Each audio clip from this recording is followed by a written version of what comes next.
Hello friends, welcome to Avon revision. तो दोस्तों, आज का हमारा टॉपिक है संविधान की अनुसूचियाँ। इस पर हम प्रैक्टिस सेट लगाएंगे। संविधान की अनुसूचियों से जितने भी प्रश्न बनते हैं वो सब सारे मैं आपको कराऊंगा और काफ़ी स्पीड से कराऊंगा ताकि आपके थोड़े ही समय में बहुत सारे क्वेश्चन हम सॉल्व कर सकें। इट मीन्स हम उनके आंसर को पता कर सकें। तो आइए शुरू करते हैं। क्वेश्चन नंबर फर्स्ट, वर्तमान में भारतीय संविधान में कुल कितनी अनुसूचियाँ हैं? तो दोस्तों 12 हैं। ठीक है, क्वेश्चन नंबर सेकंड करते हैं। संविधान सभा की प्रारूप समिति द्वारा प्रस्तुत प्रारूप संविधान में कितनी अनुसूचियां थी? तो दोस्तों स्टार्टिंग में जो थी ना वो 8 थी, फिर वो बढ़ के 12 हो गई। चलिए क्वेश्चन नंबर 3 करते हैं। ये जो एक ही क्वेश्चन है ना, ये एक ही 8, मतलब ये जो प्रारंभिक अनुसूचियां थी उनसे देखना कितने क्वेश्चन बनते हैं, किस किस तरीके से बनते हैं। देखिए किस तरीके से आपसे एग्जाम में पूछ सकता है। चलिए क्वेश्चन नंबर थर्ड, संविधान सभा द्वारा अंतिम रूप से पारित संविधान में कुल कितनी अनुसूचियां थी? दोस्तों इसका भी आंसर बी है। Option B 8। ठीक है, चलिए अगला करते हैं।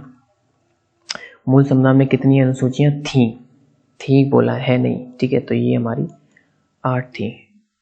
ठीक है, चलिए क्वेश्चन नंबर 5 करते हैं कि किस संविधान संशोधन अधिनियम द्वारा भारतीय संविधान में 9वीं अनुसूची जोड़ी गई? तो पहला संविधान संशोधन में 9वीं अनुसूची जोड़ी गई। चलिए अगला करते हैं। 52 क्वेश्चन नंबर 6, 52 संविधान संशोधन अधिनियम द्वारा 1985 ईस्वी में कौन सी सूची को भारतीय संविधान में शामिल किया गया? तो दोस्तों इसका आंसर जो है वो 10वीं अनुसूची है, ऑप्शन बी। ठीक है, क्वेश्चन नंबर 7, 73वें संविधान संशोधन अधिनियम द्वारा भारतीय संविधान में कौन सी अनुसूची जोड़ी गई? तो दोस्तों 11वीं अनुसूची जोड़ी गई, याद कर लीजिएगा। क्वेश्चन नंबर 8 करते हैं। 74वें संविधान संशोधन अधिनियम द्वारा भारतीय संविधान में कौन सी अनुसूची जोड़ी गई? तो 74वें संविधान संशोधन में 12वीं अनुसूची जोड़ी गई थी दोस्तों। चलिए अगला करते हैं। क्वेश्चन नंबर 9, संविधान की द्वितीय अनुसूची का संबंध किससे है? तो दोस्तों द्वितीय अनुसूची का संबंध जो है वो है ऑप्शन डी, महत्वपूर्ण पदाधिकारियों के वेतन से। ठीक है, क्वेश्चन नंबर 10 करते हैं। भारत संघ में शामिल राज्यों और संघ शासित क्षेत्रों का उल्लेख भारतीय संविधान की किस अनुसूची में है? तो दोस्तों उसका जो उल्लेख है वो प्रथम अनुसूची में है। ठीक है, चलिए अगला करते हैं। ये थोड़ा लंबा क्वेश्चन है तो इसको रीड कर लेते हैं, उसके बाद मैं आपको ऑप्शन दिखा दूंगा। ये इसका ऑप्शन है। ठीक है, तो मैं इसको रीड करता हूँ।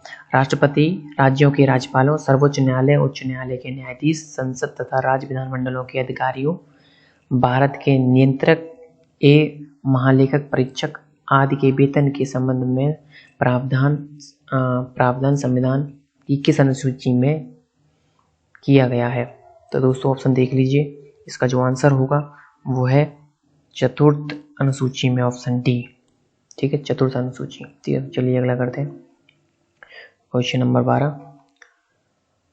भारतीय संविधान की तीसरी अनुसूची का संबंध है, आपको बताना है किससे है। तो दोस्तों इसमें से ये थोड़ा मिसप्रिंट हो गया है, बी है इसका आंसर। यह शपथ है, शपथ तथा प्रतिज्ञा से। ठीक है, चलिए अगला करते हैं। क्वेश्चन नंबर 13, संविधान की किस अनुसूची में प्रत्येक राज्य तथा संघ राज्य क्षेत्र के लिए राज्यसभा में स्थानों के आवंटन की सूची है? तो दोस्तों चतुर्थ है वो, डी, चतुर्थ अनुसूची। चलिए अगला करते हैं। क्वेश्चन नंबर 14, निम्नलिखित में से भारत के संविधान के किस एक अनुच्छेद एवं अनुसूची का संबंध स्वशासी जिला परिषदों से है? चलिए इसका जो आंसर है वो छठी अनुसूची है, सी, छठी अनुसूची से है। ठीक है, चलिए अगला करते हैं। भारतीय संविधान में 22 भाषाओं को राजभाषा का दर्जा प्रदान किया गया। इन राजभाषाओं का उल्लेख किस अनुसूची में है? तो इनका जो उल्लेख है वो 8वीं अनुसूची में है। ठीक है, चलिए अगला करते हैं। क्वेश्चन नंबर 16, भारतीय संविधान की 8वीं अनुसूची का संबंध है? तो दोस्तों अभी जैसा कि भाषाओं के साथ। ठीक है, चलिए अगला करते हैं। क्वेश्चन नंबर 17, किसी अधिनियम को संविधान की किस अनुसूची में सम्मिलित करने वैधता को किसी न्यायालय में चुनौती नहीं दी जा सकती। ये क्वेश्चन जो है दोस्तों बहुत इंपॉर्टेंट है। मैं आपको दोबारा रिपीट करता हूँ। किसी अधिनियम को संविधान की किसी अनुसूची में सम्मिलित करने पर उसकी वैधता को किसी न्यायालय में चुनौती नहीं दी जा सकती। फ्रेंड्स, थोड़ा इसमें मिसप्रिंट हो गया है। मिसप्रिंट इसमें यह है सम्मिलित करने पर उसकी वैधता को किसी न्यायालय में चुनौती नहीं दी जा सकती। ठीक है, तो दोस्तों इसका जो आंसर है वो है 9वीं अनुसूची में। ठीक है, मैं आपको एक बिल्कुल ठीक से एक बार क्वेश्चन रिपीट कर देता हूँ ताकि आप समझ पाएं जो यहाँ पे जो मिसप्रिंट हुआ है इतने बीच में वो क्या है। मैं एक बार रिपीट कर देता हूँ। किसी अधिनियम को संविधान की किस अनुसूची में सम्मिलित करने पर उसकी वैधता को किसी न्यायालय में चुनौती नहीं दी जा सकती। ठीक है, तो उसका आंसर है 9वीं अनुसूची में नहीं दी जा सकती। चलिए क्वेश्चन नंबर 18, किस राज्य के आरक्षण विधेयक को 9वीं अनुसूची में सम्मिलित किया गया है? तो इसका जो आंसर है वो है तमिलनाडु। ठीक है दोस्तों, चलिए अगला करते हैं क्वेश्चन नंबर 19। हाल में आंध्र प्रदेश से अलग एक नए राज्य तेलंगाना का गठन हुआ। इससे भारतीय संविधान की किस अनुसूची में परिवर्तन होता है? तो दोस्तों अनुसूची 1 का परिवर्तन होता है। ठीक है, चलिए अगला करते हैं। दल बदल के आधार पर निर्वाचित सदस्यों के आयोग्यता संबंधी विवरण संविधान की किस अनुसूची में दिया गया है? तो इसका ऑप्शन देख लीजिए। इसका जो आंसर है वो डी।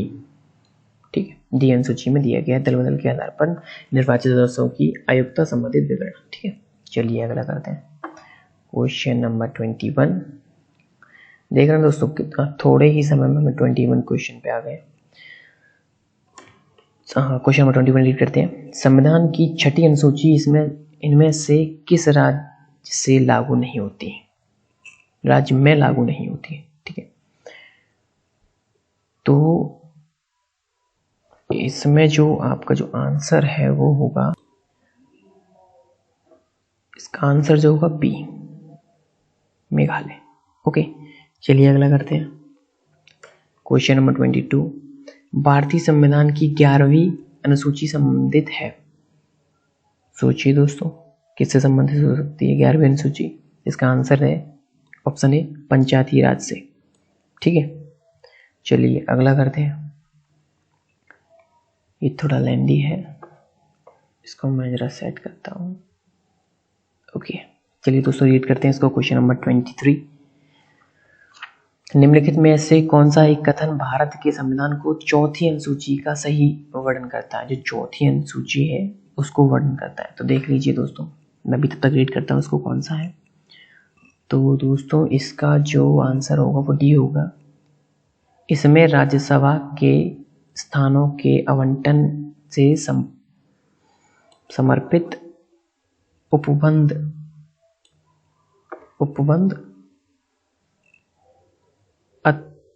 क्या है? अतर्निष्ठ है,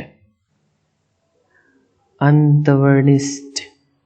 ठीक है, ये जो है थोड़ा मिसप्रिंट हुआ है, इसका ये है अंतर्निष्ठ है। ओके, अंतर्निष्ठ।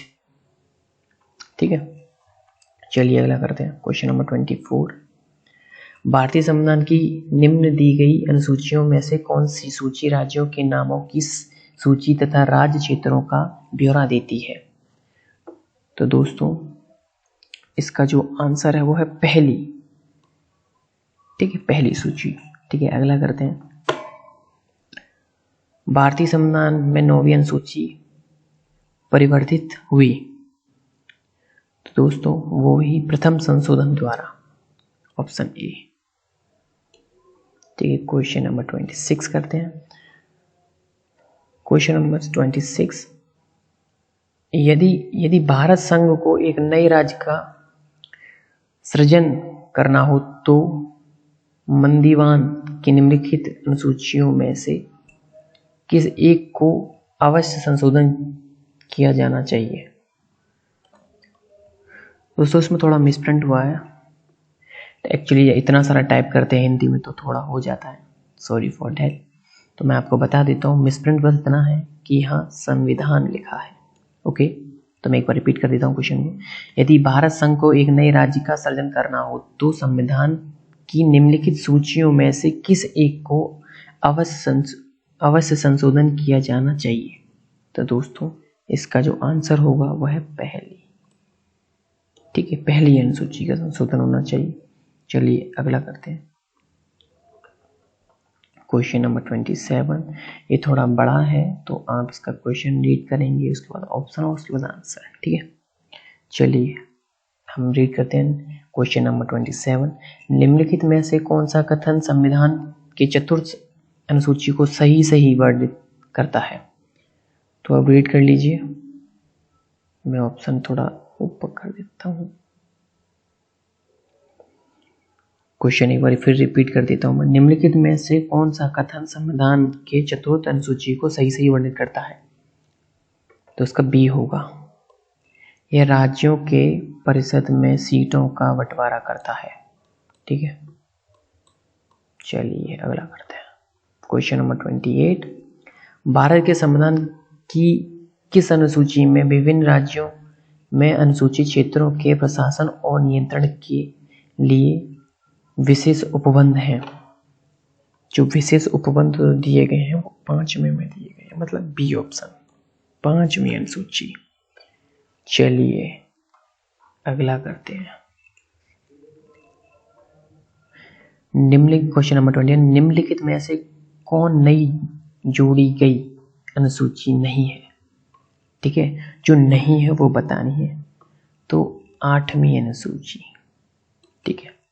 क्वेश्चन रिपीट करता हूँ, निम्नलिखित में से कौन नई जोड़ी गई अनुसूची नहीं है? नई नहीं जोड़ी 8वीं अनुसूची, ठीक है। चलिए अगला करते हैं, भारतीय संविधान का कौन सा प्रावधान दल बदल निरोध से संबंध रखता है?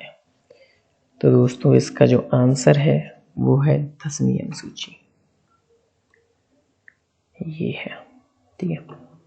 और ये हमारा लास्ट क्वेश्चन था। तो दोस्तों मैं आपको बताना चाहता हूँ कि अभी जो मैं ये प्रैक्टिस सेट कर रहा हूँ ये टॉपिक वाइज करा रहा हूँ, जैसे कि संविधान के अनुच्छेद, संविधान के स्रोत, संविधान की अनुसूचियाँ और संविधान की प्रस्तावना। अभी कुछ टाइम बाद मैं स्पेसिफिक ओवरऑल जीएस का प्रैक्टिस सेट मैं आप लोग को लगवाऊंगा। और इस तरीके से प्रैक्टिस सेट लगाने का ये फ़ायदा है कि आप कुछ ही समय में बहुत सारे प्रश्न लगा सकते हैं, रिवीजन कर सकते हैं, जैसे कि आपने मेरा चैनल का नाम दे रखा है A1 रिवीजन। तो दोस्तों आप मेरे चैनल को सब्सक्राइब जरूर करें। मिलते हैं अगले वीडियो में। Okay bye.